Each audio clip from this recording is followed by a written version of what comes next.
कार्यक्रम का आयोजन होना, और आपने कहा कि पुलिस प्रशासनिक लोगों की भी यहाँ मौजूदगी नहीं है, फिर भी पूरा शांतिपूर्ण तरीके से व्यवस्थाएं की गई हैं। क्या देखेंगे, क्योंकि पूरे वर्ष भर कार्यक्रमों का आयोजन होना, जोड़े मैनेज करना एक चुनौती का काम होता है, और आप भी यहाँ महाराज जी से जुड़े हुए हैं, आस्था को प्रकट करने के लिए लगातार आते रहते हैं। कैसे और कर लेता हूँ, जैसे प्रयागराज में महाकुंभ का आयोजन हुआ था, जिसमें देश भर सहित विदेशों से भी लोगों ने भाग लिया था, और वही स्थिति मैं कहूँ तो इस सर्किल का महाकुंभ कहूँ तो कोई अतिशयोक्ति नहीं होगी। और जैसे आप बानसूर क्षेत्र से बिलोंग करते हैं, मैं बानसूर की बात नहीं करूँगा, विराटनगर की बात नहीं करूँगा, पूरे देश भर रास्ते से तो अवश्य महाराज जी के दर्शन करते हैं।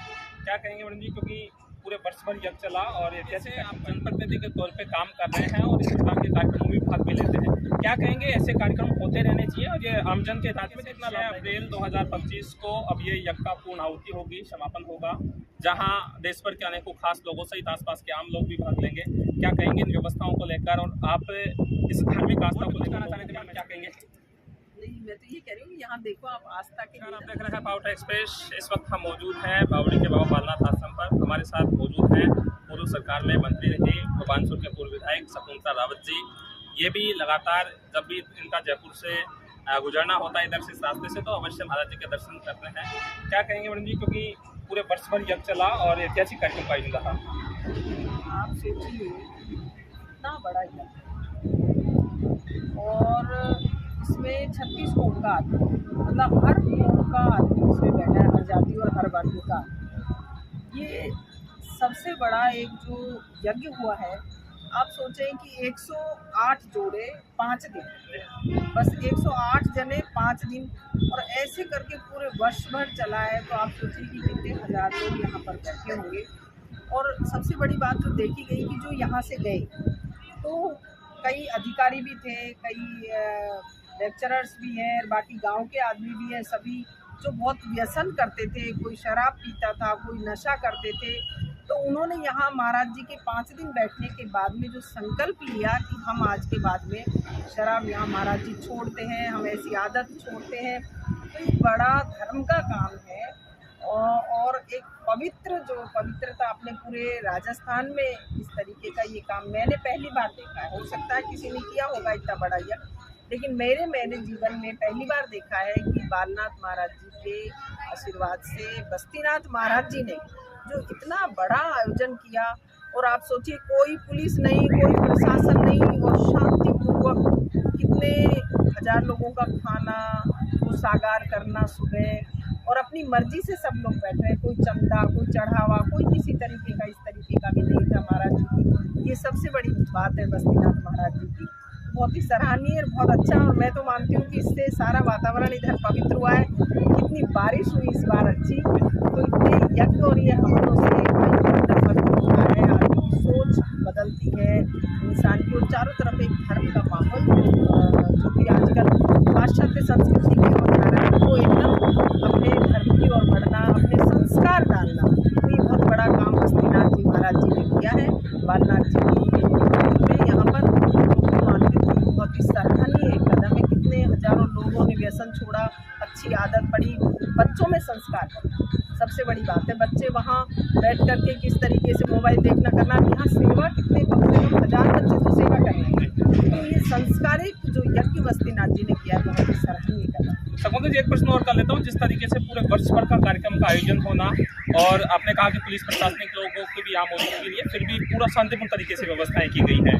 क्या देखेंगे, क्योंकि पूरे वर्ष भर कार्यक्रमों का आयोजन होना, जोड़े मैनेज करना एक चुनौती का काम होता है, और आप भी यहाँ महाराज जी से जुड़े हुए हैं, आस्था को प्रकट करने के लिए लगातार आते रहते हैं। कैसी व्यवस्थाएं आपने देखी? देखो, व्यवस्थाएं यहाँ बहुत ही अच्छी थी। हमारी भी फैमिली के सभी मेंबर्स यहाँ पर बैठे हैं, अपने रिलेटिव्स भी, और मैं ऐसा नहीं यहाँ से निकलते तो ही जाते हैं।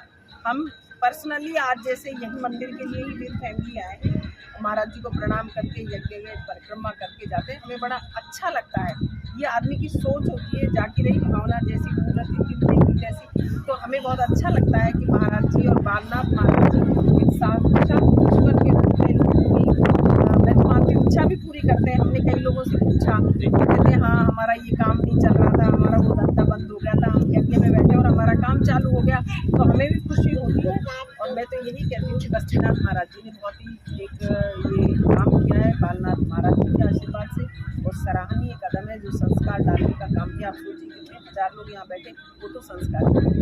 जिस तरीके से आप जनप्रतिनिधि के तौर पे काम कर रहे हैं और इस प्रकार के कार्यक्रमों में भाग भी लेते हैं, क्या कहेंगे ऐसे कार्यक्रम होते रहने चाहिए और ये आमजन के हित में कितना लाभदायक होता है ये कार्यक्रम? बिल्कुल ऐसे कार्यक्रम होते रहने चाहिए। बस्तीनाथ महाराज जी ने पहले भी 1 वर्ष का तो ये हुआ और इससे पहले भी हर शिवरात्रि को भी करवाते हैं और इससे पहले भी वर्ष में चला था वहाँ लूनी आवास में, तो वो भी बहुत सराहनीय कदम है। और ऐसे साधु संत तो बहुत कम मिलते हैं, मैं ये मानती हूँ कि जो कोई लोभ नहीं, कोई लालच नहीं कि कोई चढ़ावा चाहिए किसी तरीके का, कोई भी अपने आनंद से यज्ञ करिए, मंत्रोच्चारण के साथ बिल्कुल शुद्धि तरीके से वेदांतों के हिसाब से बहुत ही सराहनीय कदम है। ऐसे होते रहने चाहिए। जिस तरीके से 6 अप्रैल 2025 को अब ये यज्ञ का पूर्ण आहुति होगी, समापन होगा, जहां देश भर के अनेकों खास लोगों सहित आसपास के आम लोग भी भाग लेंगे, क्या कहेंगे इन व्यवस्थाओं को लेकर और आप इस धार्मिक आस्था को लेकर लोगों को क्या मैसेज देना चाहेंगे? मैं तो यही मैसेज देना चाहूँगी कि हमारी जो भारतीय संस्कृति है, हमारी जो धर्म के प्रति, अपने साधु संतों के प्रति और ईश्वर के प्रति, ईश्वर एक शक्ति तो उसके प्रति रहनी चाहिए। आपने देखा होगा कि चाहे कोई भी हो, मंदिर हो, मस्जिद हो, गुरुद्वारा हो, सबके ऊपर एक ही वो बनी होती है छत, तो यानी कि सब शक्ति है, ईश्वर की शक्ति है, तो शक्ति तो है ही है। और शक्ति महसूस करेगा तो होगा, दर्द जिसका जो महसूस करेगा उसको होता है। इसी तरह से भगवान की भक्ति और शक्ति भी ईश्वर को जो महसूस करेगा उसे ईश्वर साक्षात रूप में, मैं तो मानती हूँ, उसकी मदद करते हैं। और इस तरीके के आयोजन होते रहने चाहिए जिससे बच्चों में, महिलाओं में, युवा पीढ़ी में संस्कार डले और बच्चे संस्कारित हों, व्यसनों से दूर हों और पाश्चात्य जो संस्कृति है उससे दूर हटे और हमारी जो भारतीय संस्कार है, संस्कृति है, हमारे रीति रिवाज है, हमारे धार्मिक अनुष्ठान है, उनमें लोगों की आस्था बढ़े। बस्तीनाथ जी महाराज जी को मैं बहुत मैं तो कहूँगी प्रणाम करती हूँ कि ऐसे काम करते हैं। तो एक अंतिम प्रश्न और कर लेता हूँ। जैसे प्रयागराज में महाकुंभ का आयोजन हुआ था जिसमें देश भर सहित विदेशों से भी लोगों ने भाग लिया था, और वही स्थिति मैं कहूँ तो इस सर्किल का महाकुंभ कहूँ तो कोई अतिशयोक्ति नहीं होगी। और जैसे आप बानसूर क्षेत्र से बिलोंग करते हैं, मैं बानसूर की बात नहीं करूँगा, विराटनगर की बात नहीं करूँगा, पूरे देश भर और विश्व भर से लोग पहुँच रहे हैं, क्या कहेंगे? बिल्कुल, यहाँ पर भी हमने देखा कि विदेश से भी लोग आए थे। हमने जो देखा, कई बार हम आए तो यहाँ विदेश से भी आए और दूसरे स्टेट से भी लोग आए। अपने यहाँ के तो होते ही होते हैं लोग, लेकिन दूसरे राज्यों से भी लोग आए हैं, विदेश से भी लोग आए हैं और हमने देखा है वो लोग यहाँ पर आए थे। तो ये भी एक बिल्कुल मैं कहना चाहूँगी कि सब जहाँ भक्ति की धारा बहे वहाँ। बहुत बहुत धन्यवाद। ये थे हमारे साथ पूर्व सरकार में मंत्री रहे शकुंतला रावत जी, जिन्होंने पूरी व्यवस्थाओं के बारे में बताया और लगातार जब भी इनका इधर से आना होता है, और कहा कि इधर से आना ही नहीं, जब भी इनका मन करता है तो महाराज जी के मंदिर परिसर पहुंचकर जो है अवश्य दर्शन लाभ कर पाते हैं। और भी कुछ कहना चाह रहे थे मैडम, क्या कहेंगे? नहीं, मैं तो ये कह रही हूँ कि यहाँ देखो आप, आस्था के लिए ना जो छोटे बच्चे हैं वो भी महाराज जी की सेवा में लगे हुए हैं कि हम भी ऐसा काम करेंगे, हम भी पूजा करेंगे, हम भी पाठ करेंगे, सब यज्ञ में बैठते हैं। तो ये बहुत अच्छे संस्कार डालने वाला प्रोग्राम, ये सारी महाराज जी की कृपा है। बिल्कुल बालनाथ महाराज जी का आशीर्वाद है और बस्तीनाथ महाराज जी जो इस काम को आगे बढ़ाने का काम कर रहे हैं, बहुत ही सराहनीय। बहुत बहुत धन्यवाद।